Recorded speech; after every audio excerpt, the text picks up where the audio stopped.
कहानी की शुरुआत होती है आज से 45,000 साल पहले, जब इंसानों ने यूरोप के कुछ इलाकों में रहना शुरू किया था। इसके बाद हम एक अंधेरी गुफा को देखते हैं जिसके अंदर 6 इंसान आग के आसपास झुंड बनाकर बैठे थे। इस ग्रुप का लीडर एडम नाम का एक आदमी था। वो बहुत बहादुर था और बाकी सबकी रक्षा करना ही अपना धर्म समझता था। उसका एक भाई था जिसका नाम था गिर, और एडम के बेटे का नाम हेरॉन था।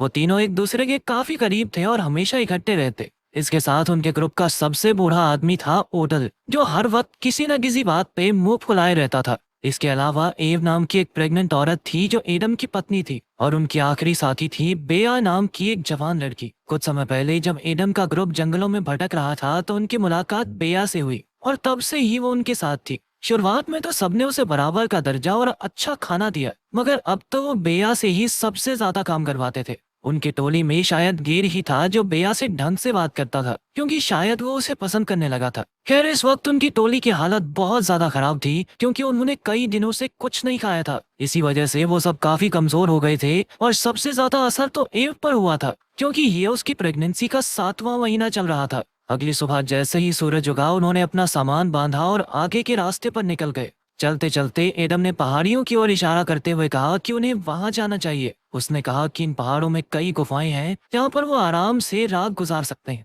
फिर कुछ समय बाद एडम और गिर ग्रुप से अलग होकर कुछ खाने के लिए ढूंढने निकले।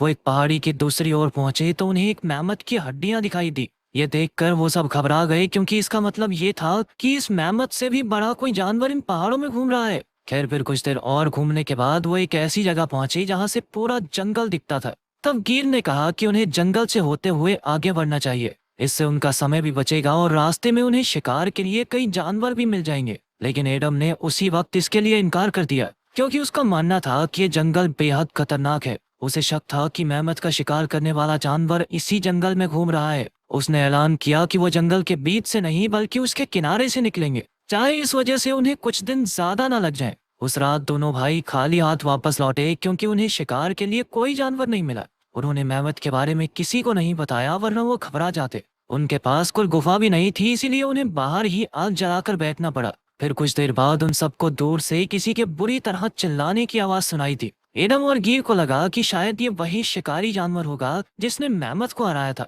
उन्होंने तुरंत अपने हथियार उठाए और इस जानवर का सामना करने के लिए तैयार हो गए। जैसे ही उनकी नजर हटी तो अचानक एडम के बेटे हेरॉन को कोई अंधेरे में ही खींच कर ले गया। एडम ने तुरंत उसका पीछा करने की कोशिश की, मगर सबने उसे जबरदस्ती रोक लिया, क्योंकि ये खतरे से खाली नहीं था। उन्होंने एडम को समझाया कि वो सुबह हेरोन को ढूंढने जरूर जाएंगे, अभी उसका अकेले जाना बिल्कुल भी ठीक नहीं है। फिर जैसे ही सुबह हुई तो वो सब मिलकर हेरोन को ढूंढने निकल पड़े। एडम काफी पुराना शिकारी था, इसलिए वो जानवर के पैरों के निशान का पीछा करते हुए हेरोन के कपड़ों तक पहुंच गया। उन कपड़ों में उसे एक अजीब से काले रंग का लिक्विड मिला, जो खून तो नहीं था। ये देखकर उसे हौसला मिला कि उसका बेटा शायद जिंदा है। इसके बाद उन्होंने तेजी से पैरों के निशान का पीछा किया और जंगल के किनारे तक पहुंच गए। एडम समझ गया कि वो जानवर उसके बेटे को जंगल के अंदर ले गया है, इसलिए वो भी बिना सोचे जंगल में घुस गया। जल्द ही उसके बाकी साथी भी उसके पीछे आ गए, और चलते चलते वो एक ऐसी जगह पर पहुंचे जहाँ कई सारे जानवरों की लाशों का ढेर था, और उनकी हड्डियां इधर उधर बिखरी हुई थी। इससे पहले कि वो जानवरों का मांस खाते, अचानक उन्हें किसी के जोर से चीखने की आवाज आई। इससे वो सब इतना डर गए कि अचानक घने जंगलों की ओर भागने लगे, और फिर जल्द ही रास्ता भटक गए। अब रात भी बहुत हो चुकी थी, इसलिए उन्होंने यहीं आग जलाकर रात गुजारने का फैसला किया। तभी ओडाल ने हमेशा की तरह बेया पर इल्जाम लगाना शुरू कर दिया। उसने कहा कि जब से ये लड़की हमारे ग्रुप में शामिल हुई है, कुछ अच्छा हो ही नहीं रहा। वो तो चाहता था कि सब बेया को धक्के मारकर यहाँ से निकाल दें। लेकिन इससे पहले कि कोई कुछ कहता, एक बार फिर उन्हें उसी रहस्यमयी जानवर की आवाज सुनाई दी। जैसे ही वो आवाज उनके बहुत करीब आ गई तो एडम ने उसी दिशा में अपना भाला फेंक के मारा, लेकिन उसका निशाना सही जगह लगा नहीं। तब वो समझ गए कि ये जानवर बहुत तेज और फुर्तीला है। वो जानता था कि लीडर होने के नाते अगर उसने सही कदम नहीं उठाया तो इसका खामियाजा पूरे ग्रुप को भुगतना होगा। फिर उसने एक भाला उठाया और चुपके से अंधेरे में आगे बढ़ने लगा, ताकि वो उस जानवर को खत्म कर सके। लेकिन शायद यही उसकी सबसे बड़ी गलती थी, क्योंकि अचानक किसी ने पीछे से उस पर जोरदार वार कर दिया। वो बुरी तरह चिल्ला चिल्ला कर मदद मांगने लगा, पर उसके साथ ही बेहद डरे हुए थे। कुछ देर बाद जब उसकी चीखें बंद हुई तो गिर अपने भाई को ढूंढने निकला। जैसे तैसे उसे एडम मिल गया और गिर उसे उठाकर आग के पास वापस ले आया। मगर जैसे ही सबने एडम का चेहरा देखा तो वो समझ गई कि एडम शायद ज्यादा देर जिंदा नहीं बच पाएगा। असल में जिसने भी उस पर हमला किया था उसने एडम का चेहरा फाड़ कर उसके शरीर का एक अंग नोच लिया था। आखिरकार बेया ने एक पत्थर उठाया और एक ही झटके में एडम पर हमला करके उसे इस दर्द से आजाद कर दिया। इस दिल दहला देने वाले हादसे के बाद सब पूरी तरह टूट चुके थे। अपने पति को खोने के दुख और भयंकर भूख की वजह से एव तो वहीं बेहोश होकर गिर पड़ी। तभी बेया ने कहा कि उन्हें एडम का मांस खाकर अपनी भूख मिटा लेनी चाहिए। ये सुनकर सभी हक्के बक्के रह गए, पर अब उनके पास कोई और चारा नहीं था, इसलिए आखिरकार वो सब मान ही गए। बाकी सबने तो जैसे तैसे खाना खा लिया, मगर गिर अपने ही भाई का मांस खाने की हिम्मत नहीं जुटा सका। फिर अगली सुबह उठकर गिर ने लीडर का जिम्मा संभाला और उन्हें इस जंगल से सही सलामत बाहर निकालने का वादा किया। मगर काफी घंटों तक चलने के बाद भी वो आखिरकार उसी जगह पर आकर खड़े हो जाते। तब ओडाल अपने अंधविश्वास की नई कहानी बुनकर कहने लगा कि वो रहस्यमयी जानवर उन सब में से किसी को नहीं छोड़ेगा, क्योंकि वो सभी बिन बुलाए उसके इलाके में घुस आए हैं। जब बाकियों ने पूछा कि इसका हल क्या है तो ओडाल कहने लगा कि उन्हें किसी एक की बलि चढ़ानी होगी। ये देखकर सभी बेया की ओर देखने लगे, क्योंकि वो तो बाहर से आई थी। फिर अचानक उन सब ने बेया को जबरदस्ती पकड़कर बांधने की कोशिश की। इसी जद्दोजहद में बेया ने गिर को लात मारी, जिससे उसका सर एक पत्थर से टकरा गया और वो वहीं पर बेहोश हो गया। अंत में ओडाल और एव ने जैसे तैसे उसे एक पत्थर से बांध ही दिया। इसके बाद ओडाल ने उस राक्षस को आवाज लगाते हुए कहा कि वो बेया को खा सकता है। कुछ ही पलों में दूर से वही भयानक चीजें सुनाई देने लगी। ओडाल तो इतना डर गया कि वो उसी जगह पर जम गया और तभी बेया को भागने का मौका मिल गया। अब ओडाल और एव के पास कोई दूसरा चारा नहीं था, इसलिए उन्होंने अपने हथियार निकाले और राक्षस का सामना करने के लिए तैयार हो गए। मगर ऐन वक्त पर ओडाल ने एव के ही पेट में चाकू घोंप दिया और चिल्लाने लगा ताकि राक्षस उसकी बजाय एव को खा जाए। लेकिन तभी एव ने अपना पूरा जोर लगाकर ओडाल को धक्का दे दिया, जिससे उसकी टांग टूट गई। अब वो दोनों ही बुरी तरह जख्मी थे।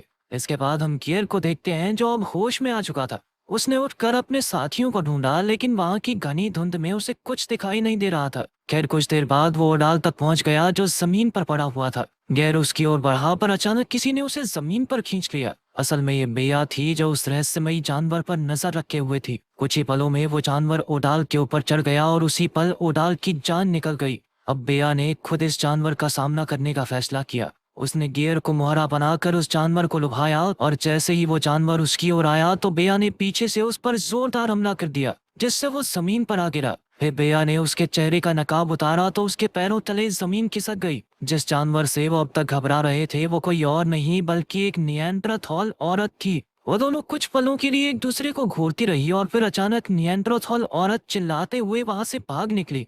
तभी बेया और गिर भी उसके पीछे दौड़े और आखिरकार जंगल से बाहर आ गए। लेकिन वहां उन्हें वो निएंडरथॉल औरत कहीं दिखाई ही नहीं थी। निएंडरथॉल असल में ठंडे इलाकों में रहने वाली इंसानों की ही एक प्रजाति हुआ करती थी, जो आज के दिन जिंदा तो नहीं है, लेकिन उनके कंकाल हमें जरूर मिले हैं। अब बेया और गिर को समझ नहीं आ रहा था कि आगे क्या किया जाए। गिर ने कहा कि उन्हें अपने असली इलाके में वापस चले जाना चाहिए और वहां जाकर बच्चे पैदा करने की कोशिश करनी चाहिए। लेकिन बेया चाहती थी कि वो उस निएंडरथॉल औरत का पीछा करें। उसका मानना था कि निएंडरथॉल लोग उनसे ज्यादा आधुनिक हैं और उन्होंने शिकार करने और खेती बाड़ी के नए तरीके इजाद कर लिए हैं। गिर कहने लगा कि ये खतरे से खाली नहीं होगा, पर इस पर बेया ने जवाब दिया कि वो वैसे भी भूख से मर ही जाएंगे, इसलिए उन्हें आखिरी कोशिश जरूर करनी चाहिए। ये सुनकर गिर मान गया और वो दोनों निएंडरथॉल औरत के पैरों के निशान का पीछा करने लगे। कई घंटों तक पहाड़ों की चढ़ाई और खतरनाक नदियां पार करने के बाद वो एक जगह पहुंचे जहां कई गुफाएं मौजूद थी। अब उन दोनों ने अलग अलग दिशाओं में जाने का फैसला किया। जैसे ही बेया एक गुफा में घुसी तो अचानक एक निएंडरथॉल आदमी ने उस पर हमला कर दिया। वो बेया का गला दबाने लगा और जल्द ही वो बेहोश हो गई। लेकिन ये सिर्फ एक चाल थी। जैसे ही उस आदमी ने बेया की गर्दन छोड़ी तो अचानक बेया ने एक तीखे पत्थर से उस पर जोरदार वार कर दिया, जिससे उस आदमी की मौके पर ही मौत हो गई। इसके बाद बेया गुफा में आगे बढ़ी तो वो एक कमरे में पहुंची जहां आग जल रही थी। अचानक उसने देखा कि एडम का बेटा हेरोन भी वहीं मौजूद था, जिसे कुछ दिन पहले कोई उठाकर ले गया था। उसने बेया से अपने पिता के बारे में पूछा, पर बेया उसे कोई जवाब नहीं दे सकी। उसी समय वही निएंडरथॉल औरत हाथ में हथियार लिए वहां आ पहुंची। तभी बेया भी जलती लकड़ी उठाकर उसे डराने की कोशिश करने लगी। उनका शोर सुनकर गिर भी तुरंत वहां आया, पर हेरोन को जिंदा देखकर तो वो हक्का बक्का रह गया। इसी मौके का फायदा उठाकर उस औरत ने गिर पर जानलेवा हमला कर दिया और उसके सर पर तब तक लगातार वार किए जब तक गिर मरा नहीं। उसी वक्त बेया ने वहां मौजूद जानवरों की लाशों को आग लगा दी और हेरोन को लेकर भाग निकली। कुछ ही पलों में गुफा में जबरदस्त धमाका हो गया और नियंत्रण औरत बाहर निकलते हुए फंस गई। वो मदद की गुहार लगाने लगी तो हेरोन उसकी मदद करने के लिए आगे बढ़ा, मगर बेया भूली नहीं थी कि इस औरत ने उसके पूरे परिवार का खात्मा कर दिया था। इसलिए उसने एक पत्थर उठाया और औरत के सर पर मार मार के उसकी जान ले ली। ये देखकर हेरोन फूट फूट कर रोने लगा, क्योंकि उस औरत ने उसे अपने बच्चे की तरह ही रखा था। मगर जब बेया ने उसे बताया कि इसी औरत ने उसके पिता एडम की जान ली थी, तो हेरोन की आंखें खुल गई। आखिरकार बेया और हेरोन एक और गुफा में घुसे, जहां उन्हें ढेर सारा खाना और आधुनिक हथियार मिले। खैर, इसके बाद उन दोनों ने अपनी नई जिंदगी की शुरुआत की और यहीं कहानी खत्म होती है। अगर वीडियो पसंद आई तो लाइक कर देना, चैनल को सब्सक्राइब कर देना। मिलते हैं अगली वीडियो में।